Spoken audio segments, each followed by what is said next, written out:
ভারতের জম্মু কাশ্মীরের শ্রীনগরের কাছে নওগাঁও থানায় ঘটে যাওয়া ভয়াবহ বিস্ফোরণের ঘটনায় শোকের ছায়া নেমে এসেছে পুরো অঞ্চল জুড়ে। শুক্রবার গভীর রাতে যখন চারপাশ নিস্তব্ধ, ঠিক সেই সময় থানা প্রাঙ্গণ কেঁপে ওঠে এক প্রচণ্ড বিস্ফোরণে। মুহূর্তেই ছিটকে পড়েন পুলিশ সদস্য, ফরেনসিক টিমের কর্মকর্তারা, যারা ওই সময় উদ্ধার করা বিপুল পরিমাণ বিস্ফোরক পরীক্ষা করছিলেন। এই মর্মান্তিক ঘটনায় এখন পর্যন্ত অন্তত ৯ জন নিহত হয়েছেন। প্রাণ হারিয়েছেন শ্রীনগর প্রশাসনের ২ কর্মকর্তা।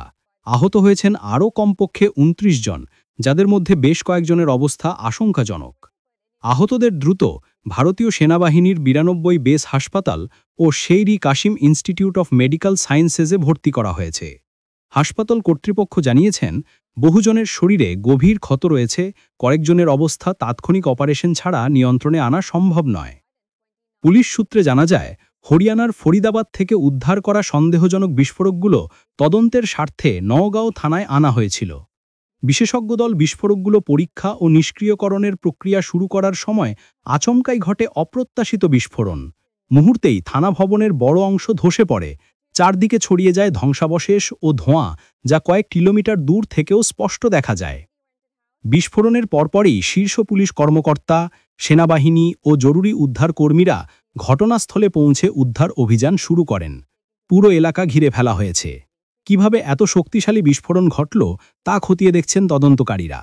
প্রাথমিকভাবে অনুমান করা হচ্ছে, বিস্ফোরকটির ভেতরে কোনো লুকানো সক্রিয় অংশ বা অতিরিক্ত সংবেদনশীল রাসায়নিক উপাদান থাকতে পারে, যা পরীক্ষার সময় অপ্রত্যাশিত প্রতিক্রিয়া তৈরি করেছে।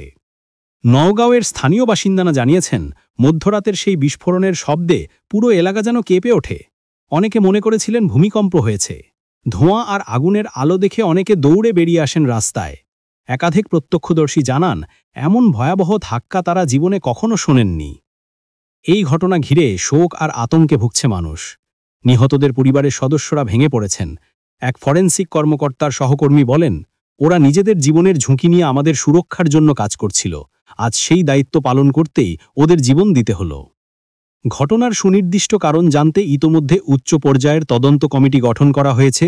বিস্ফোরকের উৎস, গঠন, পরিবহন এবং পরীক্ষার সময় নিরাপত্তা প্রোটোকল মানা হয়েছিল কিনা সবকিছুই নতুন করে যাচাই করা হচ্ছে। মানুষ এখন অপেক্ষা করছে, এই ভয়াবহ ঘটনার প্রকৃত সত্য উদ্ঘাটন কবে হবে আর আরেকটি এমন দুর্ঘটনা রোধে কী ব্যবস্থা নেওয়া হবে।